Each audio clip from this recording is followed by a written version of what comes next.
Presidente, eu acho que trabalhar com estabilidade é trabalhar com o cerne desta proposta. Essa proposta que busca fazer com que o governante, para os seus objetivos políticos, enfim, e para as suas concepções partidárias, inclusive, possa se apropriar do Estado, tem que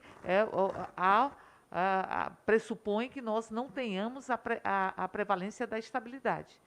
E aqui nós vamos escutar, não, mas é preciso aperfeiçoar a estabilidade. Bom, veja, aí o deputado Tiago Mitrô fala sobre a obsolência dos cargos. A PEC não mexe nisso. A PEC, do jeito que está, essa proposta da emenda constitucional 32, ela possibilita que qualquer um fique de acordo com o pensamento do próprio gestor.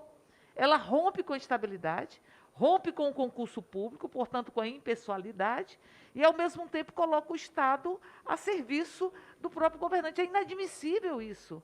Até porque nós já temos previsão na legislação de reaproveitamento de servidores e servidoras quando o cargo se transforma obsoleto. Já há esta previsão, já há previsão constitucional. Agora, o que não dá é para você simplesmente fazer valer uma proposta que vai dar concretude ao que foi falado pelo presidente da República. O prefeito pode chegar, demitir todo mundo e contratar quem ele queira. Nós temos vários exemplos disso. Nós estamos ali com o ministro Onyx Lorenzoni, na Comissão de Fiscalização e Controle, onde o ministro está falando que o servidor, ou alguns parlamentares estão falando que o servidor que denunciou um esquema de corrupção, deputado Rogério Correia, que este servidor prevaricou, porque não denunciou para o Ministério Público, não denunciou para... E o presidente não fez nada. Não fez nada com a denúncia. Mas quem prevaricou, veja como é que é a lógica que está no governo, que é a lógica de transformar as vítimas em algozes. É a mesma lógica fascista, da busca incessante de inimigos imaginários, da busca incessante de inimigos internos. Então, portanto, a estabilidade, eu penso que é a viga mestra de um processo de construção de um Estado que seja um Estado republicano, um Estado onde você não tenha o mandonismo, o compadrio, a República Velha. Então, portanto, não dá para mexer com estabilidade de forma... Porque, ainda com cargos típicos de Estado, o vínculo de experiência, ele vai o quê? Vai flexibilizar a própria estabilidade. O vínculo de experiência. Cria uma autofagia interna, não cria sinergia no procedimento, você não cria uma relação onde você possa ter clareza do que é a missão, clareza da missão do órgão, que você possa construir a política pública com a participação da própria sociedade. Aliás, o governo destrói os conselhos que servem para elaborar as políticas públicas e fiscalizá-las.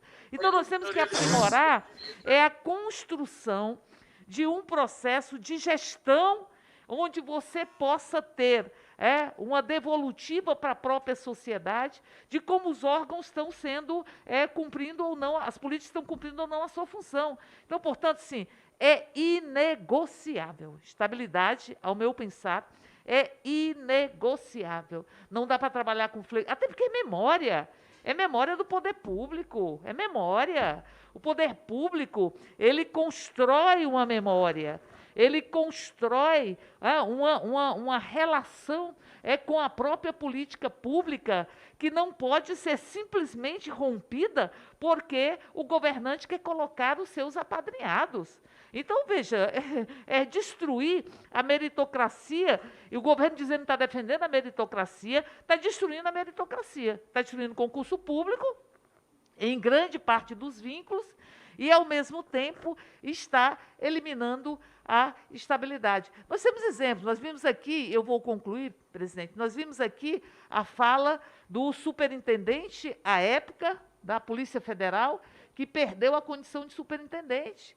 Ou nós vimos, só um exemplo, do Conselho de Ética do Ministério do Meio Ambiente. Ali você tinha servidores de carreira naquele conselho de ética, você tinha a construção de um processo de seleção, as pessoas se apresentavam para estar ali. O conselho de ética, tanto do ponto de vista de controlar quaisquer desvios, como também de apontar assédios, apontar ações que possam desvirtuar a função do próprio órgão. O que foi feito pelo, à época, ministro Salles? Ele destituiu as pessoas que ali estavam, que tinham mandatos, ou não nomeou outras pessoas para cumprir os mandatos, ao mesmo tempo colocou pessoas de sua confiança, nenhuma delas servidora de carreira, para o Conselho de Ética do Ministério do Meio Ambiente. O governo está fazendo isso. O governo está fazendo o que ele quer colocar na Constituição, ferindo a própria Constituição e generalizando o compadrio, generalizando a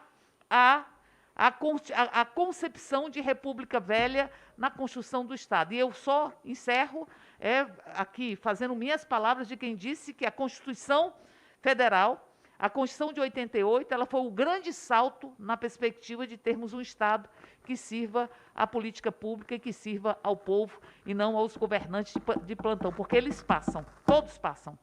Alguns têm que passar muito rapidamente, como o presidente da República que hoje está no Brasil.